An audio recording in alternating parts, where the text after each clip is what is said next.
Hi ha llibres de poemes que són del tot necessaris perquè perduren en el temps.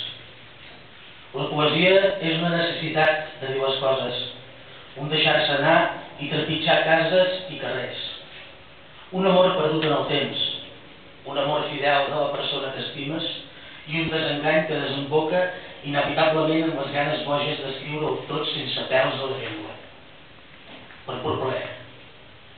N'estic segur que la poesia també són totes aquestes coses, i encara més.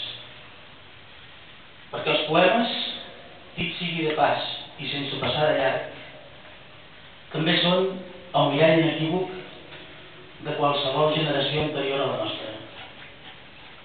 I de pas, i amb el pas ben ferm, també són la nostra gent d'avui, la nostra generació amb dret a definir-se, amb dret a ple segle XXI, de triar allò que volem ser, de saber que som persones amb les coses clares i els valors estesos als quatre vents, de tenir-ho tot, de fer servir les eines productives fins a arribar, qui sap si avui, demà o no gaire enllà, als anhels de la plena llibertat que mereixem com a poble, del nostre i de tots els que ho necessiten.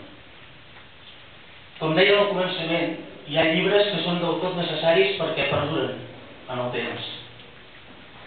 I som nosaltres qui traiem la pols a les seves pàgines. Els donem vida quan els llegim i fem que el seu record es converteixi en la força que fa bategar els nostres cors. Hi ha un llibre de poemes que es va acabar d'imprimir el dia 14 d'abril de 1977 al taller de gràfiques Roman. Un llibre ple de poemes que Celdoni Fonoll va voler recollir després de trepitjar un munt de carrers. Un llibre que porta tots aquests nostres poetes estimats. Un llibre de tots els poetes que amb molt d'orgull el Celdoni anava llegint en veu alta per tots els llocs del territori. Un llibre que porta per títol La poesia al carrer i que té poemes de Miquel Martí i Pol, Vicent Andrés Estellers, Joan Salvat Placell, Miquel Desclot, Joan Vinyoli i fins i tot també hi ha l'Estadi Xile, de Víctor Jara i un llarg etcètera.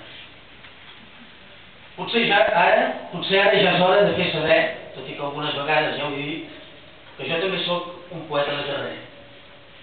Fa temps que porto el Celdoni a les butxaques i encara em queda molt.